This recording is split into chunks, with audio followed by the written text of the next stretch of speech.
Hey, jpdussan here. Welcome back to the channel. Today we're unboxing the Genelec 8020D studio monitors.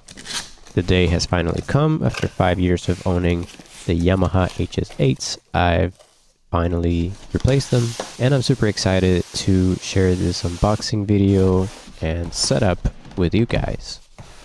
For the new people watching this video, my name is jpdussan.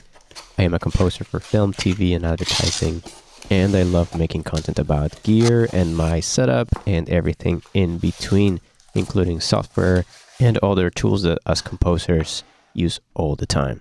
One of my favorite things about this unboxing was the attention to detail. This booklet has a beautiful poem by Eino Leino, who is considered to be one of the pioneers in Finnish poetry back in the 1800s. This speaker manual has this page where you can see some setup guidelines and other cool things if you want to do a 5-1 setup, and some guidelines for tone control, depending on where you want to place the speaker. One of my biggest pet peeves with my previous speakers was that they were a little bit too big for the setup I had and for the room, so that's kind of what led me to upgrade to these more compact and smaller speakers. I have always had an eye for Genelecs, and I knew I was going to get these at some point. I just didn't know exactly when. I remember my first experience with these speakers in grad school when I was studying at NYU. Every single room had a pair of Genelecs, and I remember one of the things that stood out to me the most was how pristine and clean and flat the sound of these speakers is. So let me give you a quick tour. Right here in the bottom we have the isopod, which is tilt adjustable. Then we have the reflex port, and below that we have the threads to mount it to a wall if you're into that type of stuff. This next panel is super interesting. It has a graph with tone controls that are controlled on the right by those red switches. This actually just compensates for frequency response depending on placement of the speaker, whether it's in a wall or in a corner. Here is the power switch, and this speaker has something really cool. It's called the ISS auto start function. It's essentially an automatic powering down that happens after a while of inactivity. The speaker automatically powers back on when it detects sound coming from the source, which is super cool. This little dial is the sensitivity control, which controls the output level of the speaker. It was kind of hard to move, so if you don't have long nails, I would recommend getting something thin, like a pair of tweezers or a small knife. Down here we have the connection panel with the XLR input and the power. This isopod is really interesting because it's made of like a rubbery material and it feels very sturdy. It's supposed to help prevent vibrations that come from the speaker into your desk. In the front of the speaker, we have a 4-inch woofer and a 3/4-inch tweeter. The build of this speaker is absolutely incredible. I believe they have a couple more options for the finish. They have the white version and the raw, which is not painted aluminum. Down here we have the light indicator that turns on when it's on. And that's about it. Now let's go to my desk and try to put these speakers up.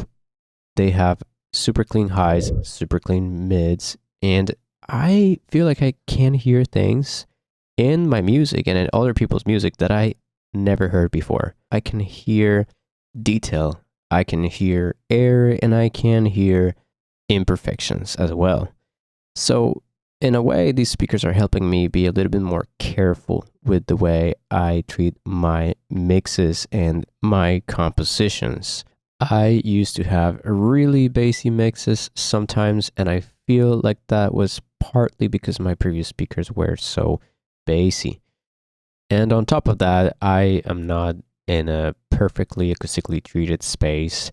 It has absorption and it has a lot of really good sound dampening material to get things sounding just right for composition.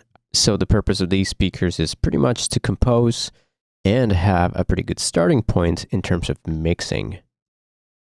In the few days that I've had with these speakers, I've noticed several differences to the previous ones I had. I also feel like I did lose a little bit of bass, but as I told you, I'm not sad about it because it's actually helping me improve the balance of my own mixes. These have been the best speakers I've had so far, but I am going to keep trying them for the next few weeks to see how they behave and to see if they are ultimately the right speakers for me. This has to be a super objective process and very critical indeed. Having the right pair of speakers really influences the way that we make our music and present it. So I'll continue listening and trying and testing for the next few weeks and see if they are actually the right ones. If not, I'll probably return them and get something different in the same budget range. These are around $1,200 for a pair. One of my main reasons for going a little bit smaller with the size of these speakers is because I want to go more minimal in my setup. I want to have less screens. I want to have smaller speakers. I want to have just the necessary to do the work at the same efficiency that I've done it always while having less stuff. Opening the room for more portability in case I want to travel with my computer and my speakers, and just really getting away from the mindset that having more gear equals making better music. If you could get any pair of speakers for under $1,500, which ones would they be?